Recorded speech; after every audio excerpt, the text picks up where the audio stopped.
Just to get it straight about Kennedy was late to shoot around today, and so when you're late, you have to run some for every how many minutes you were late, and you don't play your first run during the game. If you're a starter, you don't start. If you're a substitute, you miss your first time going in the game.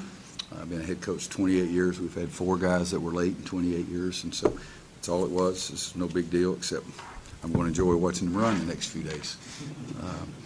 Michael Jordan got caught in traffic in New York City in the holiday festival or some tournament. So we set Michael down, and I've set everybody down that's ever done it, but I've only had 4 in 28 years, so it's no big deal, but it was, and he's got to be more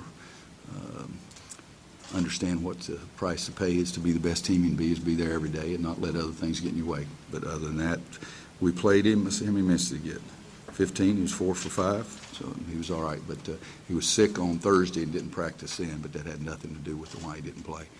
Other than that, I thought Joel Berry was really good. You look at his stats: 5 for 10, 13 points, 6 assists, no turnovers, 3 steals. I thought he was extremely important to us during the course of the game.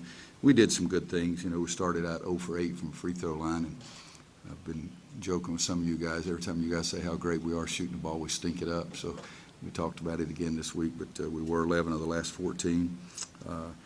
Look at the stats. The biggest thing is points after turnovers. We had 30 points in that way, and they only had 5. We caught them when they were underhanded, undermanned, with the 2 guys that were hurt.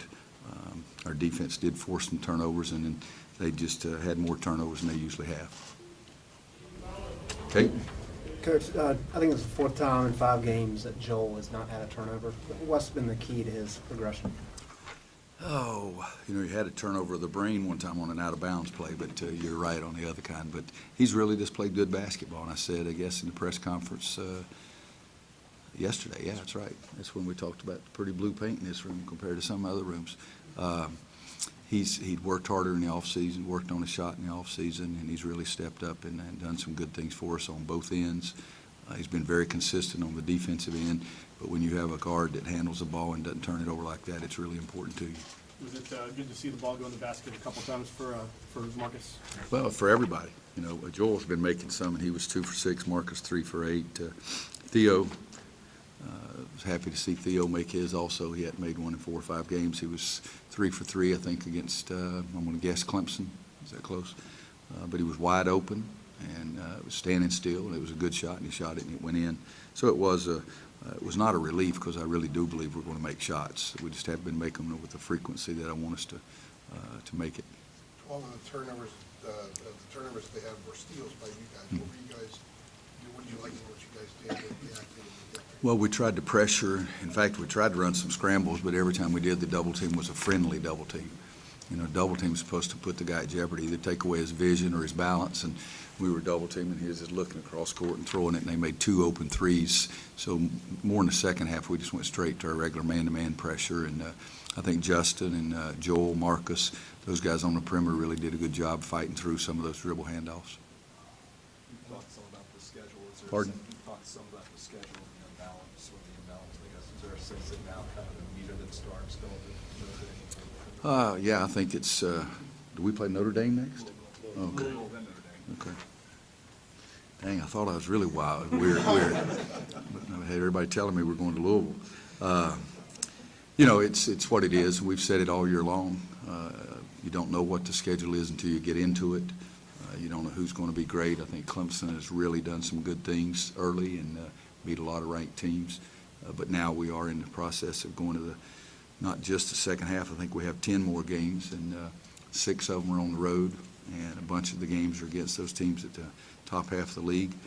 If we play the way we played the last 4 games, it'll be very, very, very difficult to win any of those games, so we've got to play better. And we talked about that, and even before the game today, instead of putting up some X and O's up on the board, I said, let's get better on defense, let's get better on offense, and let's give a great effort and see if we're mature enough to handle this. How did you feel about the way Marcus played today, especially with him getting those 3 3-pointers today? I thought he's been very, very good, except shooting the ball in the other games. You know, and again, I think I said something after the game. I know I did at the press conference, but Probably the biggest play in the Virginia Tech game is when two of their guys chased Marcus and they left Justin Jackson wide open under the basket, and Joel hit him for a layup and took it from a 2-point lead to a 4-point lead. But so he's been doing very well except shooting the ball, and the ball went in today not nearly as much as he wanted it to or I thought it would. But I haven't been that worried about Marcus's shot. I really haven't. Aside from the outcome, what were you most pleased about today? You said you wanted to get better. What caught your I think eye? our activity on the defensive end, I was really mad at half over the defensive fact that you can't let a guy pull up and shoot the ball when the shot clock, I mean, it's halftime.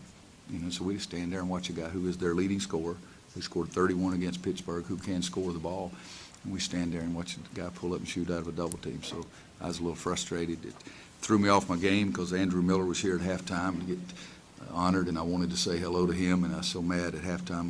The only thing I could see was guys standing there letting somebody shoot it. I didn't see a great picture that we had here, so I didn't even get to say hello to Andrew. Another double-double for Bryce Johnson. What's been the key to his consistency this year? He's worked harder. There's no question about that. Wasn't a great game for him today.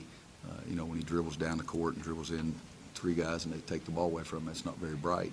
And I told him, I said, you got 21,000 people here think you're pretty dumb. And you're not dumb, so don't play like it. But Bryce has really been more active. His defensive grades have been better, but so far through these first 8 games in league play and some of the non-conference games, he's had some phenomenal games. And today was just ordinary, I thought. He missed some, early in the game, he missed one of his jump hooks right there. No, I'll tell you, it was first possession of the second half. He got it on the right block and shot the jump hook, and I said, that's a great shot. And then Justin penetrating, gave Kennedy a layup, and then Joel stole it and went down and laid it up. So the first 3 shots, I loved them, even though Bryce's didn't go in. But he's just worked harder at it and been more consistent. One more, Coach Christian's ready to come in. Anybody else? Do coaches have any input into scheduling? I think I said yesterday, we have no input. Okay. Zero. I mean, it's not like Dumb and Dumber, 1 out of 1,000, 1 out of 1,000,000. Oh, I got a chance. It's 0. I get the schedule and it's in the